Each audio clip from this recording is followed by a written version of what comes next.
Over the course of the last 4 years, I've had a side hustle of buying and selling Lego. In this video, I'm going to go over what I learned, how much I made, and why I'm now stopping. Hello, I'm Chris Pattle. I make videos about software engineering and entrepreneurship. If that sounds like something you're interested in, please do consider subscribing to the channel so you don't miss a future video.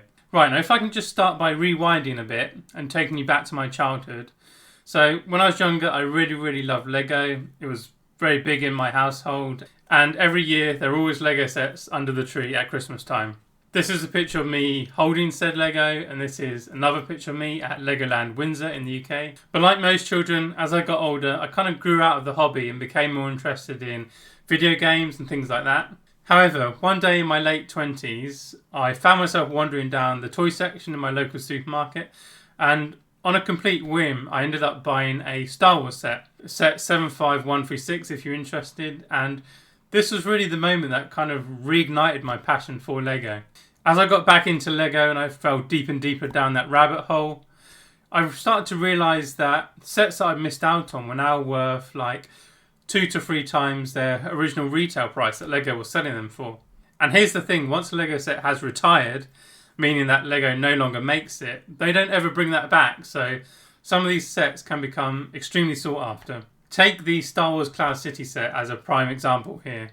This set was released in 2003 for $100, and it's now worth over $7,000 for a new sealed copy. So after seeing pound signs in my eyes, I started to buy Lego sets that were due to retire soon. I hadn't proven my hypothesis at this point, so it was quite daunting seeing hundreds of pounds leave my bank account every month. Smell something burning. But I kind of thought, like, if I can't sell these sets in a year or a couple of years' time at a profit, at least I can just build them. Also, at this point, I didn't really have a clue what I was doing. I didn't know what themes to buy, what sets to buy, where I should buy them from. So my basic strategy was just to buy anything on Amazon that had a decent discount on it. After some time, I did get better at this, and I started to use tools to help me with buying, such as Hot UK Deals. This is a site where people just, post good deals that they found. And I also actually ended up making a price tracker. So this price tracker, it tracks Amazon prices. It sorts them from highest discount to least discount. You can filter it by theme. It also flags you if a set is at its lowest price it's ever been on Amazon. I'll leave a link to this in the description just in case you want to check it out. And generally speaking, I'd say that 80% of the sets I bought were from Amazon. It's the cheapest really. I did manage to pick up a few deals at other retailers like Smith's, Argos and John Lewis. Now the first trouble I ran into was after I'd ordered sets, sometimes they would get damaged to me during the shipping process. Obviously, if a box is damaged and it's not pristine, then that can hurt its resale value. I'd say that John Lewis and Smith's use the best packaging. They use, very sturdy outer boxes, well padded, so I didn't have any issue with them.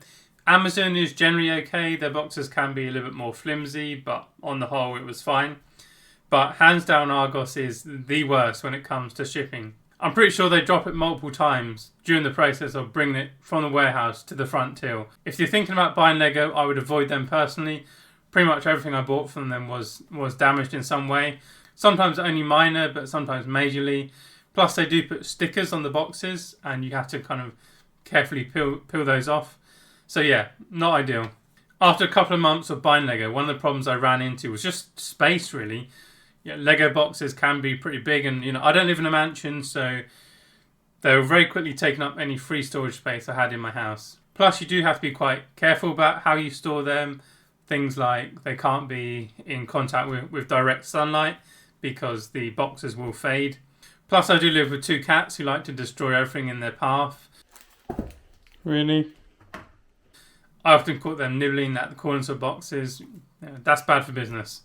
One other problem I had was simply that my money was tied up in these not very liquid assets for potentially multiple years at a time. Most sets have a shelf life of 2 years, starting from January one year and ending in December the following year. And if I'd have been a bit more strategic about it, I'd have ideally only bought sets that were due to retire, so in November, December time, and sold them 6 months later, because most sets go up the most in value during the first year to half year after they retired. I think this is because, they're still fresh in people's minds. People kind of panic that they missed out on them and they think, let me buy it now, even if I'm paying a premium, rather than waiting and it being completely out of my budget in a couple of years. So yeah, I think an ideal strategy would be to work on a 1 year cycle of buying and selling in November, December, with the aim of having sold them by the following year so you can reinvest your money in the new crop of sets that are due to retire. I didn't do this, however. I was, pretty poor with my strategy and planning. So I often ended up buying sets that were, discounted at the time, but they weren't due to retire for, 2 years, 3 years. So they just had to sit in my house. In fact, this did come back to bite me a few times because I did have a period of my life where I needed access to cash fast. And I ended up having to sell my Lego sets that I weren't really planning on selling, sometimes at a loss or best case break even. Right, into the numbers, which is what you're all here for. So over the course of these 4 years, I bought £8,202.07 worth of Lego sets. I resold them for £11,851.80, meaning a profit of £3,649.73. I've broken this down by theme in this chart. You can see that Stranger Things was the most profitable, but that does only consist of one set, which is the Upside Down House. This was followed by Ninjago at 102% return on investment, and Speed Champions was third with a 92% return on investment. The most profitable set I sold was the Speed Champions Ford Fiesta M Sport. I bought this for just £7.50 and sold it for £29.99. It's funny really because in hindsight I should have just bought 1,000 copies of that set, but you just never know what's going to go up most. The second best was the McLaren Senna, also a Speed Champions set. Bought this for £6.49 and sold it for £19.99. And the best big set I bought was, as I mentioned, the Stranger Things Upside Down House, which bought it for £144.99 and sold it for £330. So when you consider this is over a 4 year span, it's actually not much money really. It's less than £1,000 each month. If I had have planned it out better, been better organised, I probably could have sold the sets at better times, maybe waited for higher bids on them or set the buy it now price higher. And I think if I had have done those things, I could have added easily a couple of extra £1,000 worth of profit. But all things considered, when you take into account the kind of impact that this side hustle has on your day-to-day life, having your house taken over by Lego, it's really not worth it, I don't think. I think it's worth mentioning that I sold everything on eBay. After hearing other people's stories and problems with eBay, I think I was very fortunate in this time that I had very few problems. The only problem I did have was actually quite recently. I sold a Marvel set and the buyer contacted me saying that when they opened it, all the minifigures had already been taken out and the box had been resealed. Now, I don't know if this is true. They did have 100% feedback, so I kind of just have to take their word from them. And this is the big problem with eBay. In any situation when there's a dispute over a sale, they will always favour the buyer. So in this situation, I didn't really have any recourse. I couldn't escalate this with eBay.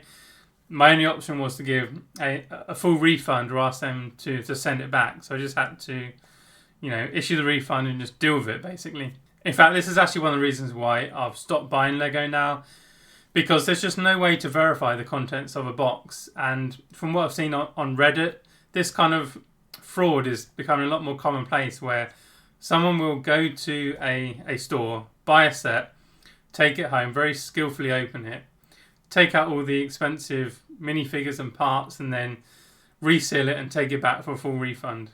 The second reason why I'm stopping is just because more and more people are getting into this practice of buying and reselling Lego. I think it doesn't really take long for people to cotton on to something and realise they can make money from it. And I think it's important to realise when is the right time to jump ship and reinvest your money into something else. As you can see from this chart, this is the most popular theme, which is Star Wars. And year on year, the return on investments on sets is dropping. And this does indicate that more and more people are getting into it and kind of storing Lego and flooding the secondary market with sets once they retire. And the final reason is simply because it's not nice living with you know, hundreds of Lego boxes in your house, feeling like they're taken over, feeling like you're living in a warehouse. I think from now on I'm only going to buy Lego sets that I'm actually going to open and build in the near future. And ultimately, at the end of the day, Lego is a toy. It's meant to be played with. That wraps up this video. Thanks for watching. If you did enjoy it, please do leave a like and consider subscribing to the channel. It really does help me out. Let me know what you thought of this video in the comment section. I'd love to hear it. Thanks again for watching and see you in the next one.